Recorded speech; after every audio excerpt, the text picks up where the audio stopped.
Cooney, your Art Sherpa, and today we're going to have so much fun together. I'm going to show you how you can create this line and wash Persian kitten and baby chick. This is in watercolor, but it's a technique in watercolor that's super beginner friendly. I'm going to show you how to draw this today, but if you're not feeling confident with drawing yet, you can also find a traceable provided for free on my website. So either way is an acceptable way of doing this. On the mic is my husband, John. Hello. He's going to help me show you this really cool technique by making sure that the camera is actually pointed at what I'm demonstrating and talking about, that you can see the color mixes, that you can see my work happening here, the brush strokes, everything you need to know as somebody painting at home to be able to create this for yourself. Now you can see here the original design that I did for this, and this is sort of interesting because it was just initially intended to be a TikTok video. TikTok is an app. I'm not saying anyone should go get the app. I'm just saying it was already there, so I made a video. And it was really fun. You guys really liked it. And I said, do you want this as a lesson? If we get to a certain number of followers, I'll do that. And we got there, so it's a lesson. What you're really going to love about this is that whether you're ready to draw or not ready to draw, the act of using these waterproof pens to create lines and then washing over them means that you can focus on the techniques and not worry about the outcome. The outcome kind of works itself out because the lines become an anchor to the shape. Now, I'm going to show you what I mean by that through this process step by step, but I just want you to understand that even if you disbelieve right now that you can do this painting at home, you can. Absolutely do it.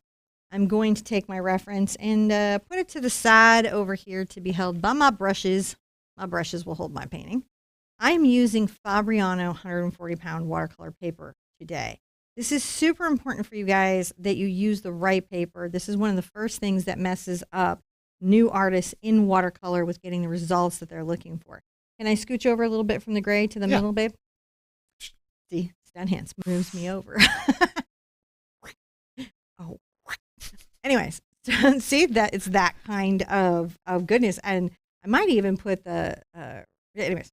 So Would you like? I'm backseat. Yes, I was gonna say no. Between the two, I was thinking it might be good, but I'm backseat driving the video, aren't I?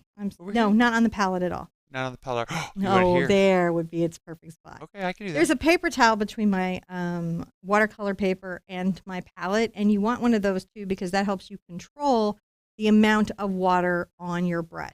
If you'd like to be able to print out your own version of the reference, that is on the website, and that is also in the Facebook event. So whether you're watching on Facebook or YouTube, you will have what you need.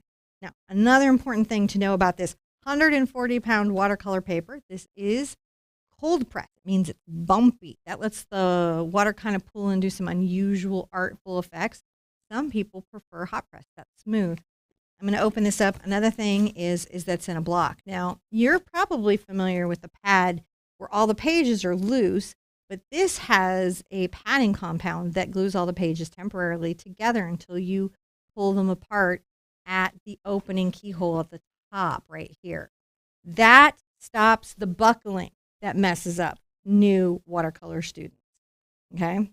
I am going to use a variety of loose and free and playful colors today. I try to use the same colors week to week on my lessons. That way you guys can collect them at home. If you're just painting with the pans of watercolor, those are the little circles that you think of from like grade school, just like any sort of dried cake pans. That works with this too. You just find the color that's closest to the one that I'm using, the one closest to your eye. Doesn't have to be perfect, especially for line and wash. I do, however, have the color Payne's Gray, Nickel Azo Yellow, Hansa Yellow Medium, Pyrrole Red, Quinacridone Magenta, Ultramarine Blue, Phthalo Blue, Opera Pink. Mine is the Sennelier Opera Pink, and that one is actually formulated to not be so fugitive. So those of you that are concerned about that as a color, they actually have done a formulation that changes that whole game, which I love. Transparent Pyrrole Orange, Burnt Umber, Quinacridone Magenta, and Phthalo Green. So we're going to use a little bit of different colors there. You change it up to your favorite colors. Let's start by kind of sketching it in and talking about placement and how we begin. All right. And I also want to talk to you real fast about waterproof pens. I'm going to use the Faber-Castell Pitt pen. The important words that you want in your pen that you're using for line and wash is that it is both waterproof and light fast. That means it doesn't fade over time and it doesn't smear or move when it gets wet. Those are the two things.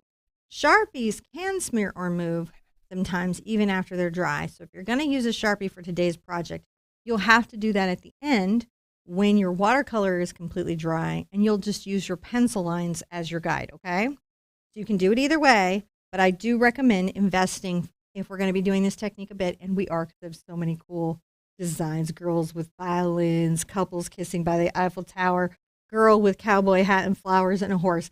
So there's some exciting projects coming with this, girls in the rain. You're going to want to invest in this. And you shouldn't spend really more than $4 to $6 on one of these pens, and they do last a while. So whatever pen you get, waterproof and life vest. And you might even be able to find that at Three Below, honestly. If you know what words you're looking for in a product, sometimes you can find your art supplies at the dollar store. So don't feel like you've got to go drop a lot of money. You just need to have a little bit of understanding. Let's talk about drawing this in. Now, I'm going to enjoy using my Cretacolor pencil. This is an Aquarelle pencil, which just means the graphite is water soluble instead of permanent. But other than that, this performs exactly like a pencil. You don't have to have this. You could have just a regular HB pencil, and that would be fine. Now, this is the stage. If you're wanting to use the traceable, you will have wanted to have your traceable printed out, your graphite rubbed on the back, and you'll be going over the line. If you're wanting to draw with me today, you're going to follow along, and I'll show you how I place this. So a couple of things that I like to think about is scale. So I give myself a little reminder that I really want the piece to have space around it. And so I make very tiny little marks to tell myself that I need a few fingers on the outside, about 3, almost a full hand from the top and almost a full hand from the bottom, and another 3 from the side. That makes sure that what I put in this space doesn't go off the canvas unintentionally. I have a question here. So I wasn't necessarily paying attention to everything you said. Jackson asked a question, and I want to make Jackson, sure you how get are it. you today? He said, if you don't have a waterproof pen, what can we use? Sharpie at the end. Any marker at the end once the watercolor is dry. You'll just have to use your pencil lines, like I'm using my pen lines. And then at the end, and when I did this, go check out, I put in the Facebook event, I think it was the TikTok video for it, but you can see me constructing it the first time. I actually inked at the end. So you can ink at the end.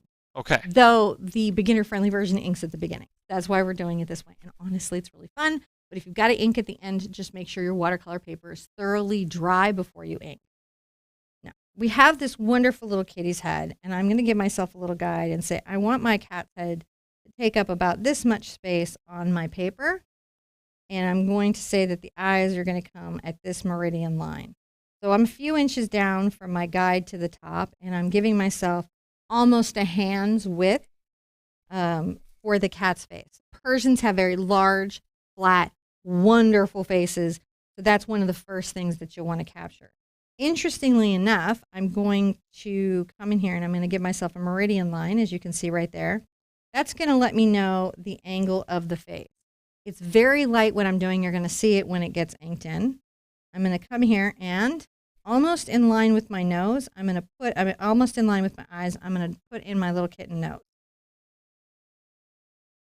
Come down and put in these little lines. Now, if you're doing the traceable, this is when you're getting these lines that you're going to ink over.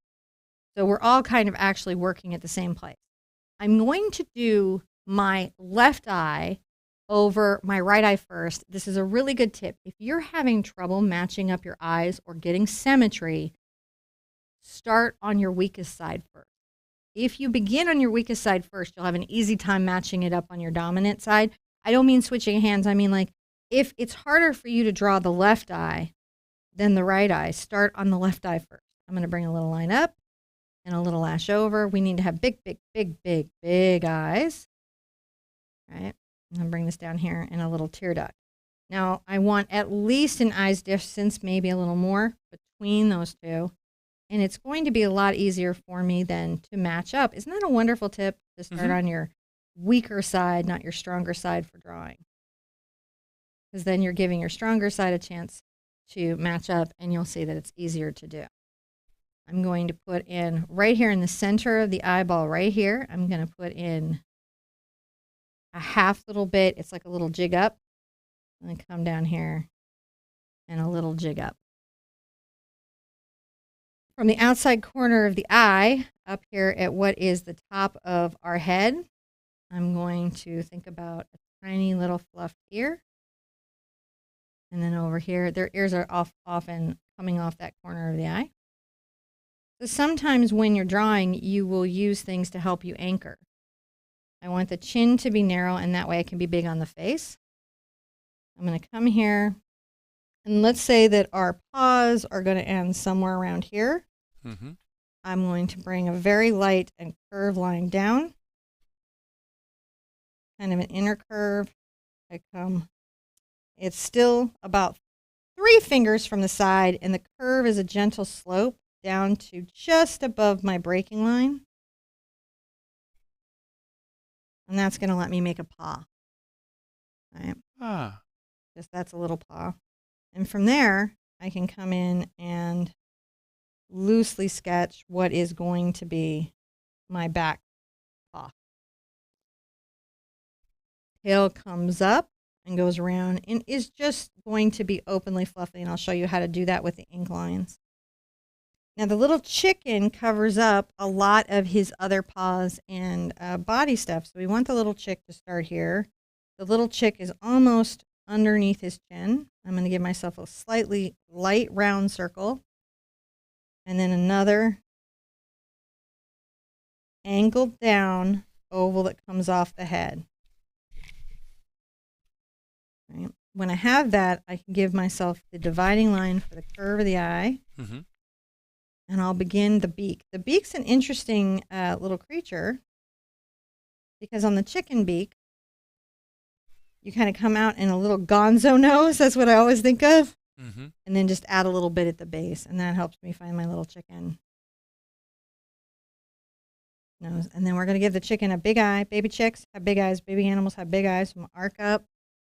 And I will be coming through here again with my black pen, making everything very fluffy, but sometimes understanding where the structure of something is comes down. Now at the base of the tail, you don't want to be all the way at the end or all the way at the front. You want to be towards the back. I'm going to bring a line down, come forward, and we're going to draw the center toe first. If you're trying to get a little chicken foot, you want to go for the center toe first before you bring that strange little back toe out. It just helps.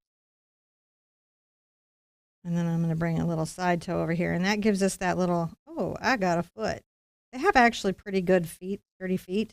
Mm-hmm. So it's kind of fun to make sure you have that. I'm going to come up at least a quarter inch, and I'm going to imply another little chickeny foot right here.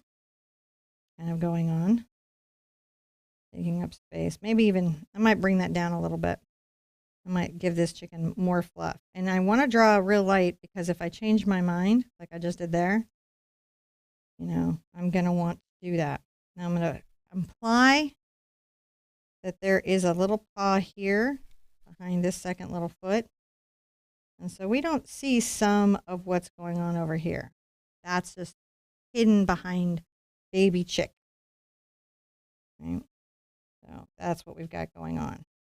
If I ever want to move that down, I can do that when I am, I can do that with my watercolor.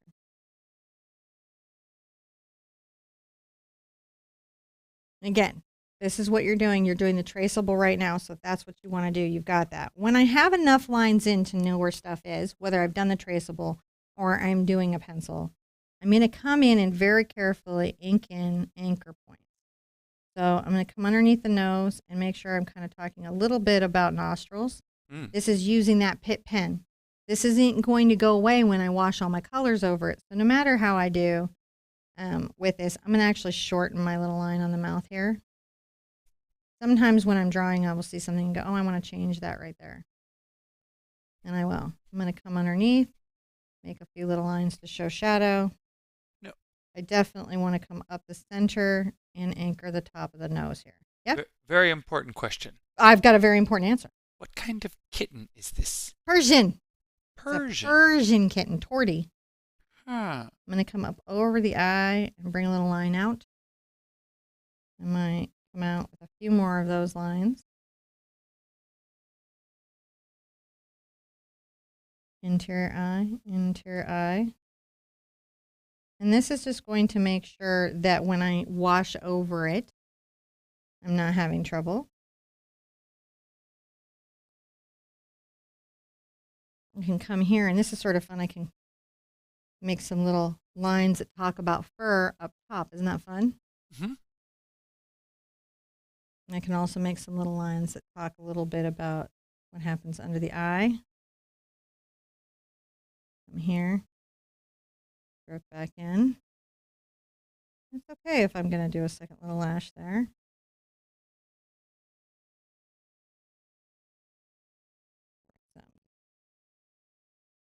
Little lines there. Now the ink is a pretty permanent thing, so you've got to have some confidence at this stage for a little of what you're doing, just because once this ink is on, it is definitely on. I'm going to add some little marks here. I'm also going to talk a little bit about the ear and some fluff up here. See, I'm just sketching out small lines that speak to the fur. A little fur there.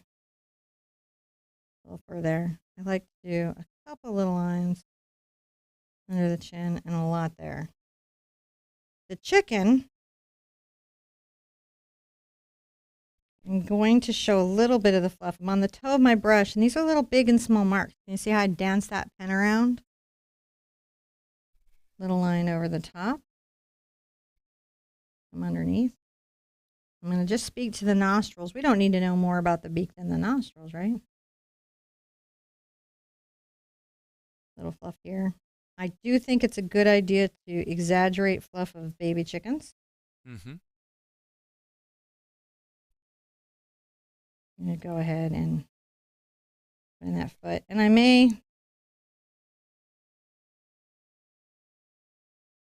come in and speak about the foot here.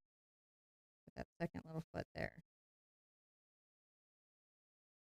Now, on this foot, we come in. We're going to come underneath the paw.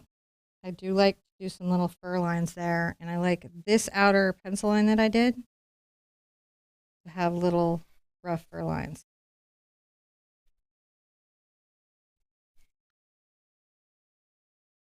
Second little part of the back area there. Come over here to the belly and the back foot. And then the best part for me is the tail. And these are just light, fluffy lines. You really just have to be playful with it. Mm-hmm. They'll anchor everything, and it will come together when your wash comes in because the colors will move and blend. We're going to loose paint the flowers, and the contrast of the inking and the loose painted flowers is going to delight us. Let's give it a second. Karen GP, is there a traceable? There absolutely is a traceable. So I got some feedback today about not giving enough drawing instruction. And so I'm like, on the easier ones, if I can in the time of the video, give that drawing instruction, I will. And if I can't, I will maybe pre-record the drawing section. But I'm never not going to provide the traceable to you guys or the grid, because we're not cookie cutters, right? Like, we all learn things different. We all process different. We all have different things that we need out of our art education. I'm actually monologuing so the ink can dry. So I have a plan. I'm monologuing so the ink can dry. But it is very important to remember that you might like one thing in a lesson, and another person might like another thing in a lesson, and another person might like another thing in a lesson.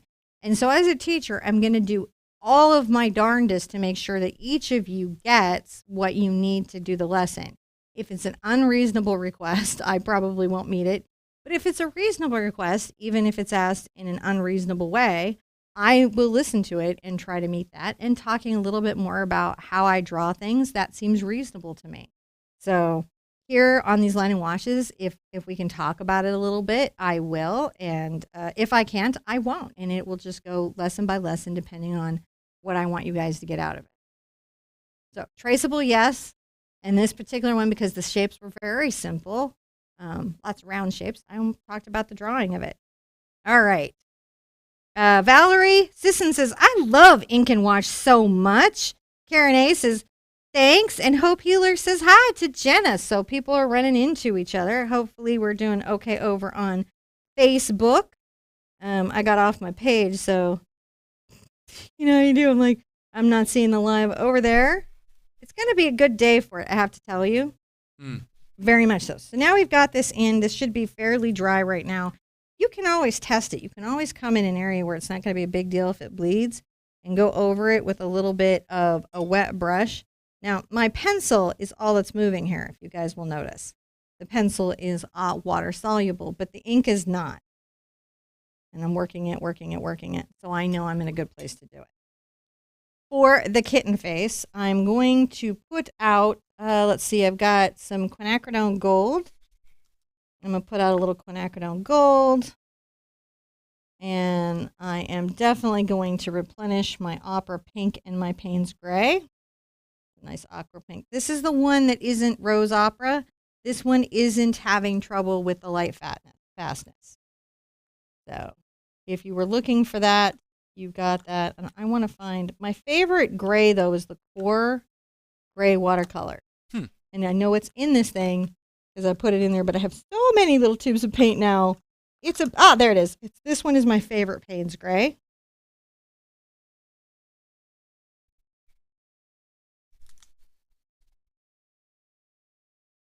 A little burnt umber, a little transparent fire orange. And I'm going to work around here. So first, in the tabby, right, I'm going to wet beyond the kitten's head, but not the eyes and not the nose yet, okay? I'm going to wet around the eyes, beyond the kitten's head, going bigger than that space because I want the fluff to happen, right? I'm not going to wet the baby chicken. Not the baby chicken. See how I'm going big? I do. All right. The reason for going big is that the paint's going to bloom and it's going to imply my fluff. I'm going to come a little bit into my Quinacridone Gold, and I'm going to come back here and allow this to kind of bloom a little bit past. No. And then maybe here at the nose a bit. Into my transparent Pyrrole orange. You get whatever orange you have kind of going there. And see how that's a little dry? I want to wet that. If you wanted to erase any pencil lines before you got started, is that okay? So here's what. If you're at a place where you're still erasing, create your own traceable. And the only you can erase very gently, and in future, this is what I would say. In future, if you're like, I'm not really quite solid in the drawing yet, and I want to practice it, do it on a piece of copy paper, get it perfect, and then make that the traceable that you put on your drawing. Because when you erase on your watercolor paper, it can damage the paper. Not like in this terrible, terrible way, but it will mess with your bloom, is all it is. Nothing horrible will happen to you. It just can mess with your bloom. So it's good to be at a place where you're ready to, like, I'm ready to just sort of freehand a thing down and I can talk about how we do that. It's good for you to practice it. But when you're practicing, if you're like still like, oh, I don't know, take that to a piece of copy paper and then I make a traceable from that. In fact, we could make that a class like how to practice your drawing, turn that into a traceable, and then turn it. That's what all that tracing paper is about. And I'm always like recommending tracing paper. Tracing paper is great for that. We're going to load up with a little bit of our Payne's Gray. And I'm going to come here and allow a little washout around the eye. There, we're done. I'm implying a little tabby bit here at the face. And I do that by making these little stripes. And that's how we get that implied tabby at the face. And then the fur is happening as the paint blooms out.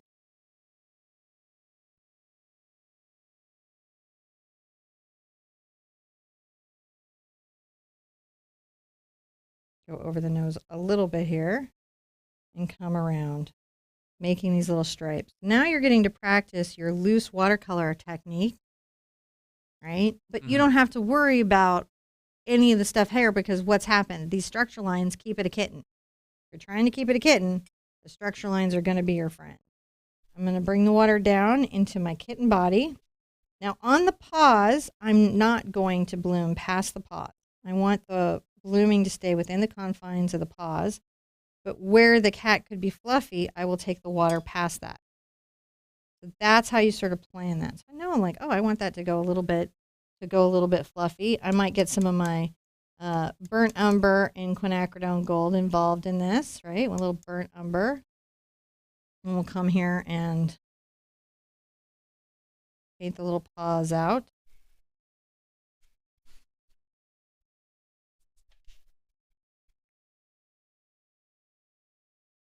And across the legs, I'm going to make little stripe marks.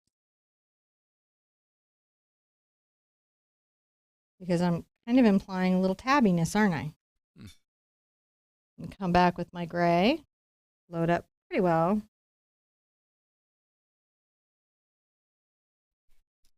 Inside of the paw, and I'm going to imply also those tabby stripes coming back.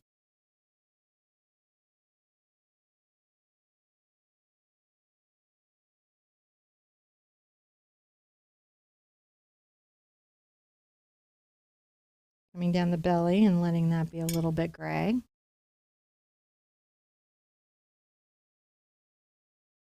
Getting into my gray here. And a little bit of a kind of flicked out stroke. And then what happens is the kitten softens into the area that's wet around it. This fluffy kitten. Wet here, very carefully around the chicken. I don't want the chicken to be in the kitten. I'm going to go ahead and get a little gray down in here. I might even come over and get some Ultramarine Blue.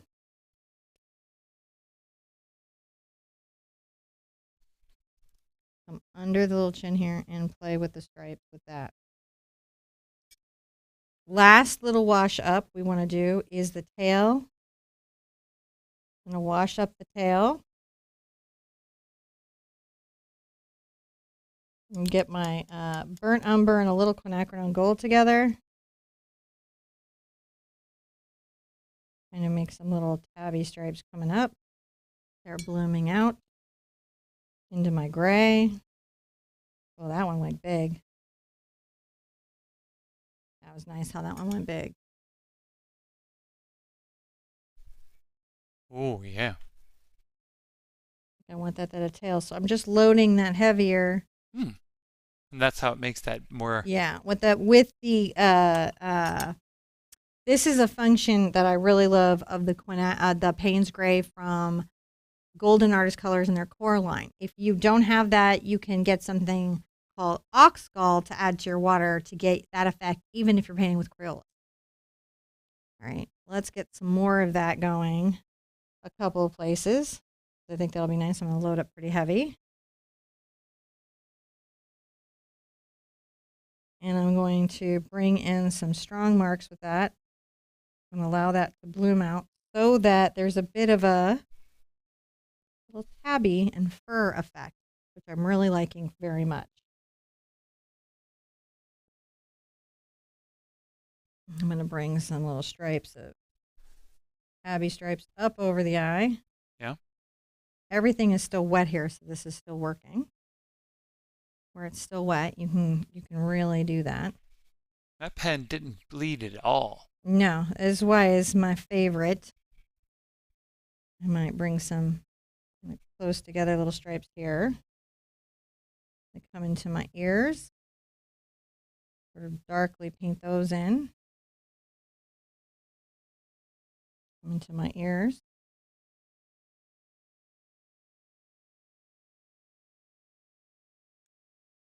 Now, I'm going to get into my Quinacridone Magenta. Crazy color to get into, but it's real fun. And I think I'm going to put some right here under the nose and under the eye. I'm going to go back into my Quinacridone Gold. Bring that around. We're going to be playful with our color.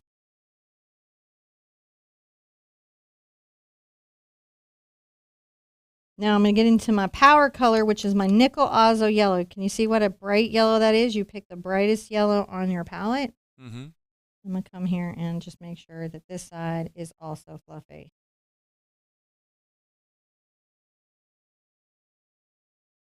I'm just making sure our kitten is also fluffy. Easy to go back with gray anytime.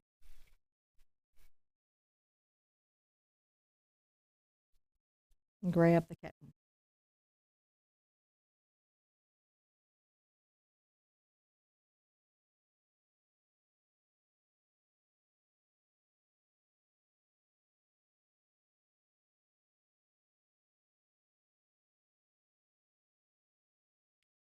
He's looking kind of good. Super cool. I'm going to get into my burnt umber, and again, I'm going to play with the tabby here. Playing with the tabby.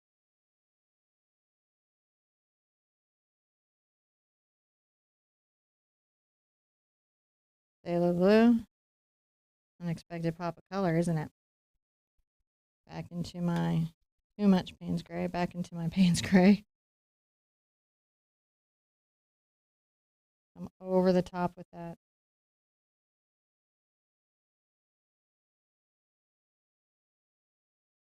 So much is happening there, right? Mm-hmm. Bring my brown into that in a little kind of fur stroke.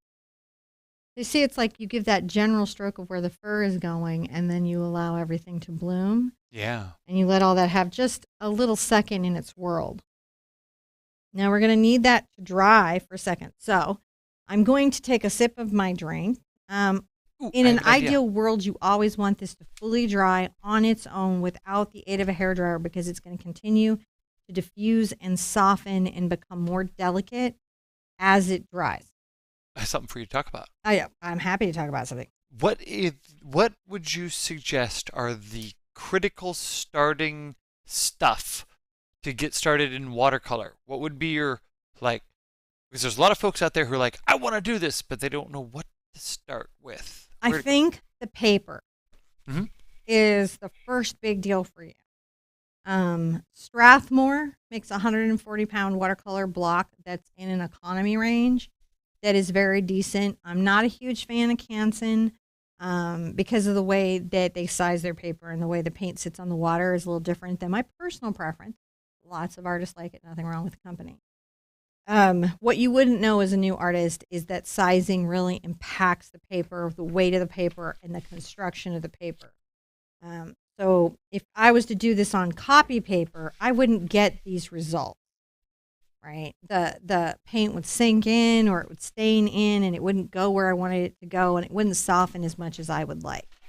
And you really want stuff to soften and play. Like, as you see these colors like brightly blend in through here in the center of the face, that's just nature of this paper and this sizing.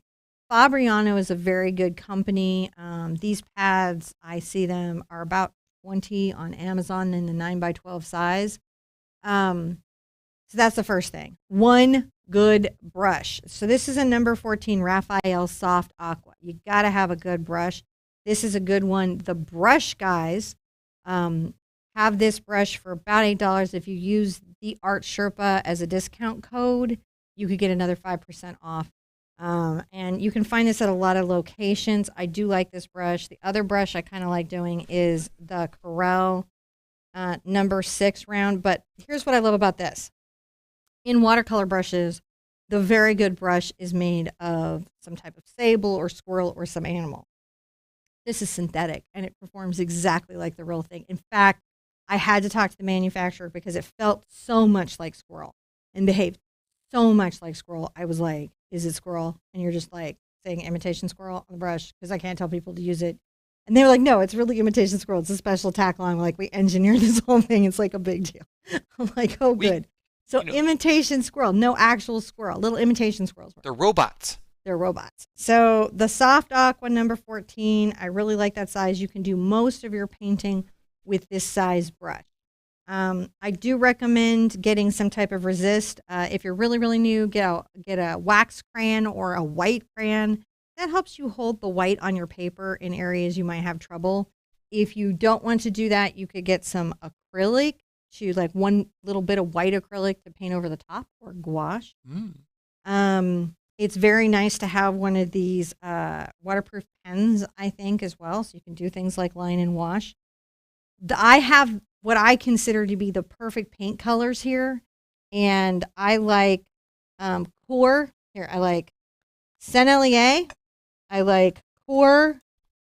And I like Daniel Smith. Like the very best of the watercolors. M. Graham does a good one. Holbein obviously does a good one, but I find them to be a little tight. In other words, they don't bloom very well. The one that blooms the most without an additive is the Core, because they put a lot of that blooming agent in it, which some watercolorists love and some hate. But you can buy Oxgall, Oxgall, to make your water bloom.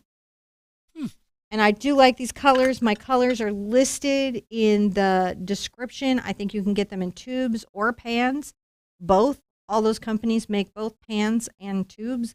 If you buy a set, you can replace pans as they are gone.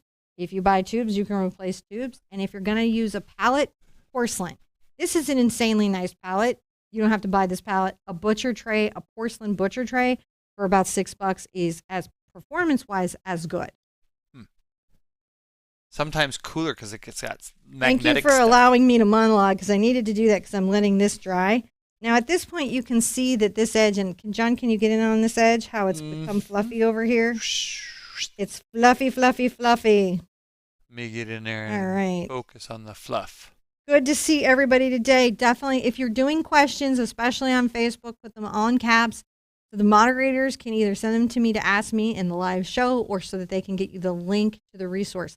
I have a blog, Watercolor Wednesday. If any of the moderators have that, just drop that about now in either video chat.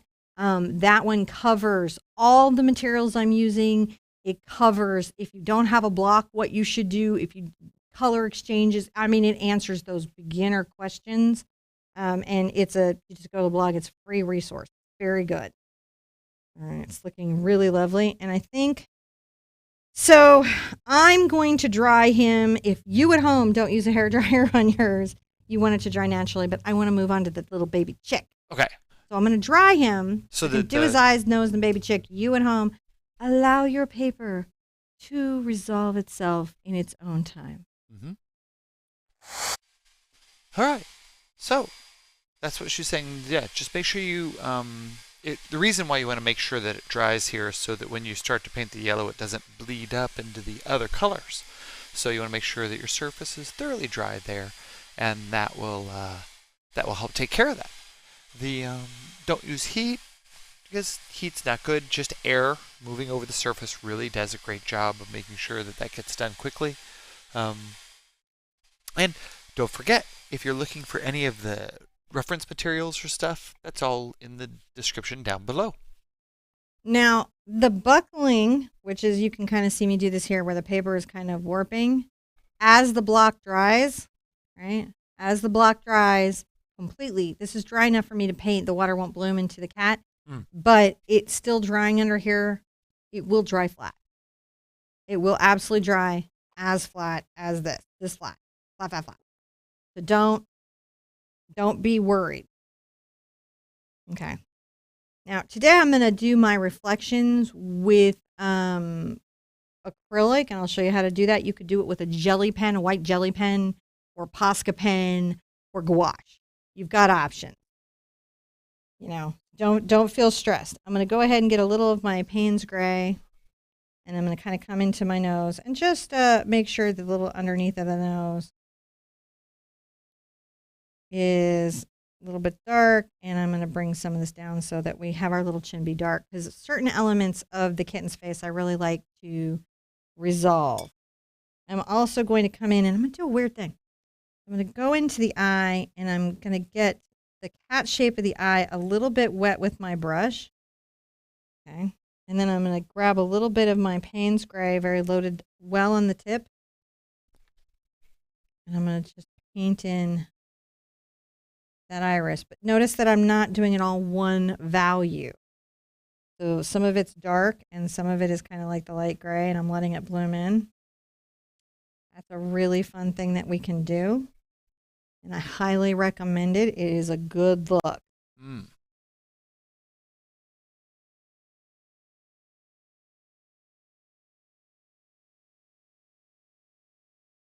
I'm going to let that have a little sit and think for later. It needs a sit and think for later. We're going to come in the chicken. The chicken, I'm going to paint around the beak. Paint around the beak and around the eye. We'll get those later. Around the beak and the eye. I'm going to do a very similar thing I did to the cat. I'm going to go bigger around the chicken than the chicken is. That's my pencil coming up, not my pen, because I use an aqua pencil, which disappears. I'm going to begin my chicken with nickel Azo Yellow, because this is yellow chicken. Come around the face very carefully. Nickel Azo Yellow chicken. Oh.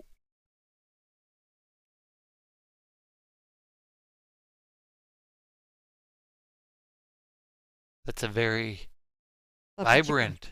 He's a vibrant chicken. Now I'm going to get some of my transparent Pyrrole Orange and even a little of my Opera Pink together. I love this combo. Mm. You could do the magenta if you don't have that. I'm going to just wash in a little bit of that color. Here at the back of the chicken, see it's a little orange.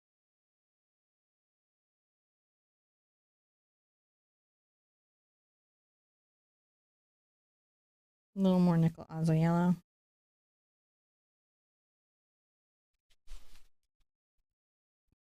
Get some pink in there.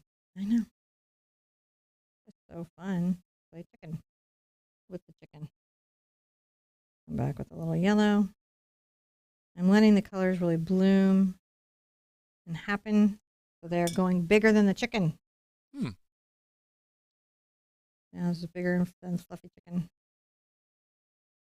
Fluffy chicken is bigger than you think. It's very fluffy. Very fluffy. Let the chicken be fluffy. Because they can turn into fire chickens. Because they can turn into fire chickens before you know it. I'm going to get some Phthalo Blue. That's my sky-looking turquoise blue. I'll go ahead and just for fun, touch a little color into the chicken so that that sort of blooms and softens and becomes a little moment in the watercolor. I'm going to go ahead and get some of my gray.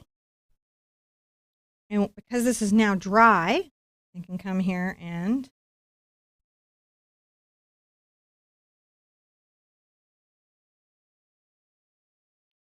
speak a little bit about the little tabby stripes. This is called glazing. Mm. Right? And I'm doing a little flicking stroke, and I'm just helping inform a little bit of the fur.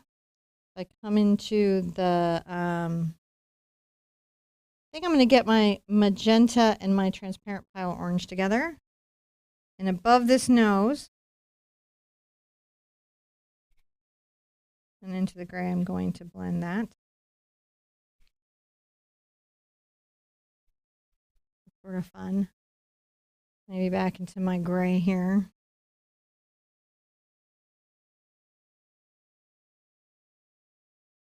Back into my magenta. Do some little expressive strokes.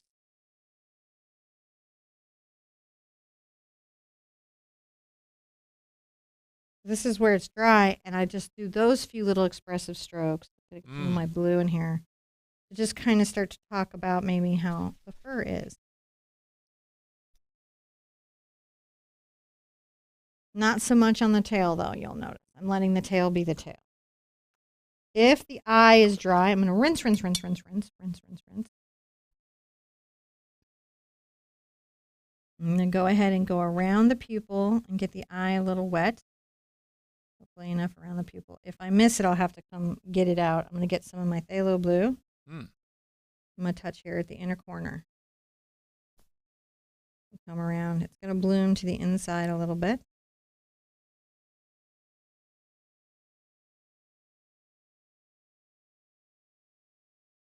Outer edge. I want to get the outer edge.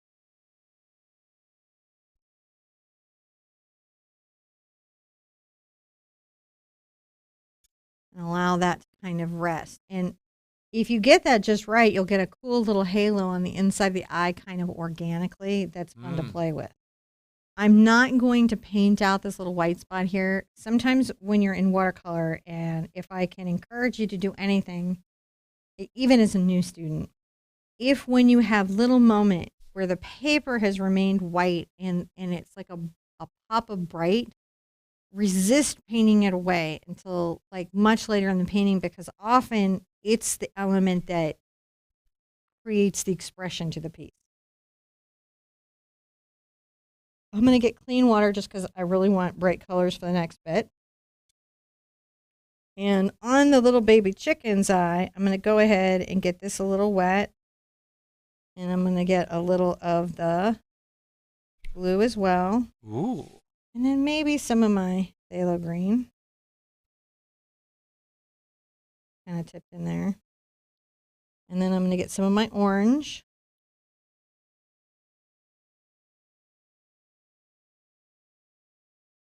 And I really like my kind of almost like my quinacridone pink and a very light transparent pyrrole orange. I'm going to come up here and do the beak.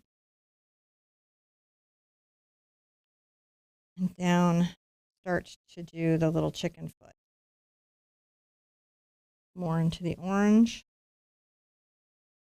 along the top of the foot.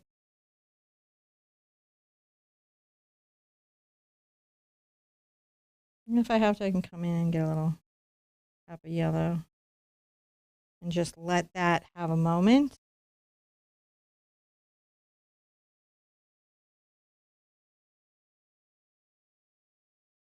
Kind of exaggerate the eye today with a little bit of the orange here, I think. Yeah. Oh, now it's holding us, isn't it? Put a little bit over here. I'll make some little fluffy marks. Yep.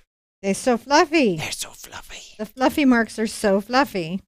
This all needs to have a little bit of a dry. And if this is dry and this is dry, then I can begin to do some fun flowers.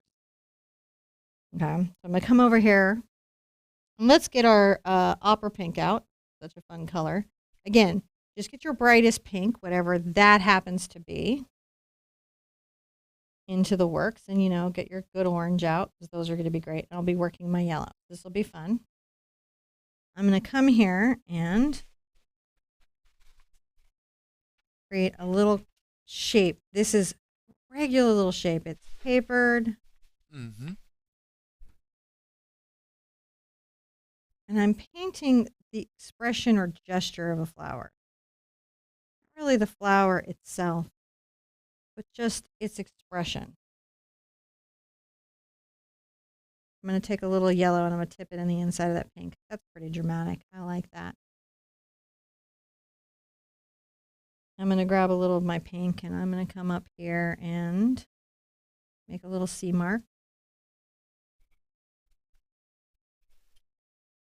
Curve a brush stroke around, make another little C mark. This is going to be like a loose little rose. It's a lot like our messy roses that we do on the channel. The trick is to allow some white to show through. I'm going to get some of my quinacridone and come on the inside of some of these.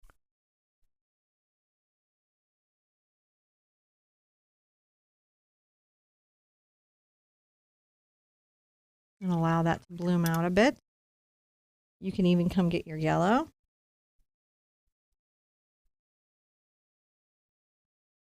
Look at that. This weird little rose shape. Loose, open flowers. So that is good practice for you, doing these Really little is. flowers. I'm going to grab some of my blue, and I'm going to make a little spike flower. And that's just a little touch full stroke.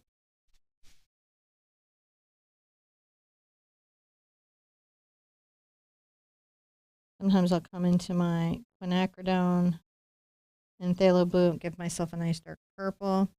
In this particular case, in watercolor, a lot of times the colors that don't make good mixes on your acrylic will make good mixes on your watercolors because the watercolors are transparent. I just took Quinacridone Gold and Phthalo Green. I'm going to come here and sort of tip this. with some of that. I'll let it bloom in.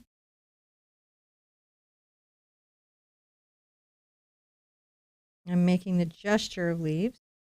They're just curved organic strokes. Very expressive, abstracted little flowers. Woo! How are we doing? Really good. This is amazing. Now, if you're really, really new, it is always good to have an extra pad of paper. Get an inexpensive one, but still that's for 140 pounds. And practice these types of flower shapes. Look at flowers, practice them loose. Look at flowers, practice them loose. We did this at the retreat, like a whole bunch. It is really wonderful to look at a flower, you know, and then you kind of just practice it loose and hope that I'll make a little thistle here this time. I'm making little short marks. When you practice them all the time, then even if you don't have them here as reference, you'll find that you can sometimes still paint them.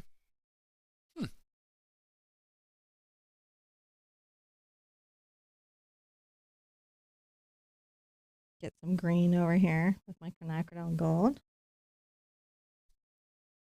Push some little flowers there. Because we do. Why don't we?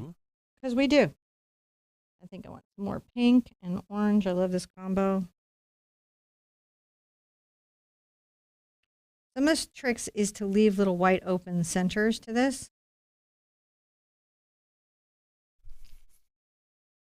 Dancing, you're just filling it in.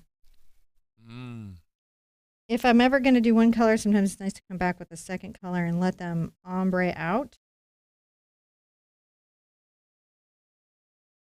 Even if it's getting a nice little dark green. Come in and play.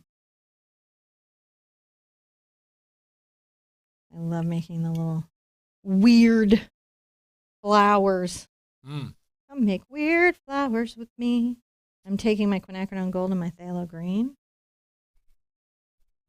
Coming on the edge of my brush, I'll make some strong, thin line strokes. These will imply flowers and things.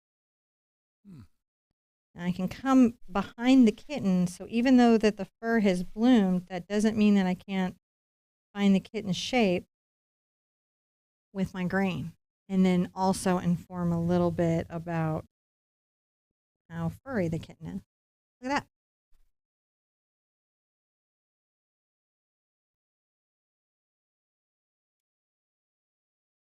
I'm going to get a little of my nickel Azo Yellow.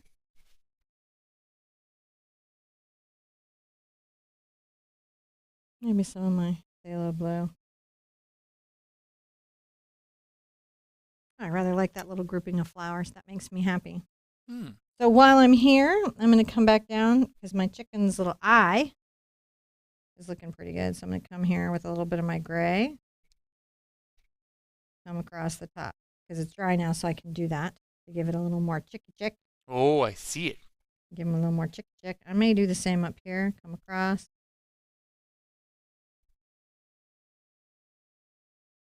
Give it a little more chick. When that's all done, the last little touch that I can do to just give this particular piece a lot of wow, fun stuff, right? Is I'm going to put out my acrylic paint and I'm going to get a small detail brush. This is a #1 monogram liner. And again, you could use a jelly pen. You could use gouache. You can use acrylic. You can use a Posca pen. Anything that's opaque that you use in your art will work. Any of those tools will work. I'm going to come here and make a little dot and a second dot.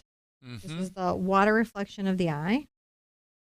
Second little dot and a little dot. And then maybe underneath the lids, add some of that reflection. I like to do little. You could have, using Frisket, created that as well. But liquid masking agent can be challenging when you're new. Across the top of the little nose, I think, is a nice touch. A little bit on the chick's eye. Maybe a little reflection on the nose if the water did not hold. And sometimes the water does not. Guys, look at what we just did today. Line and wash. Wow. Right?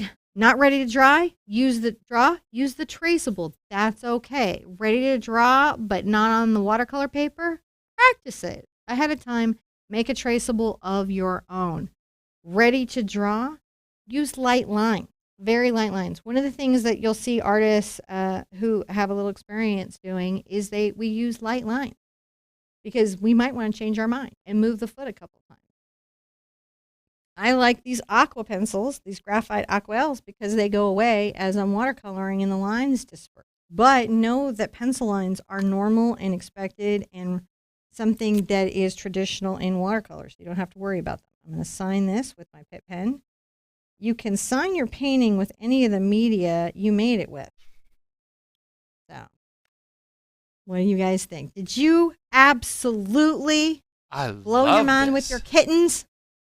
Okay, and if you did it one way, if you did it one way and you weren't happy with the result, you have a traceable, try it again a different way. Right? If you like freehanded it and didn't love it, go back and go to the traceable and then ink it. If you have to ink at the end, that's okay. I did that initially. And the pens I had the first time I painted this were only my Tombow ABT pens, which are lovely pens, but in no way waterproof. So I was like, oh, man, they're acid-free. They're super good pens. I love Tombow as a company. Just this particular pen, brush tip and nice little pen tip aside, just isn't. But you can see, like, where this is dry. Mm-hmm. I can come here and easily, look at that. I can make lots of wonderful little lines, can't I? I could, if my flowers are dry, come in and go over the top. They just have to be dry. Just dry. Give your paper a minute to dry. Don't feel like you can't get there. There is always a way into your art. There's always a way for you to do it. If you find yourself getting frustrated, stop and write us. Ask a question. We will help you find your way. I want you guys to be very good to yourselves and good to each other. And I want to see you at an easel or watercolor pad really soon. Bye-bye.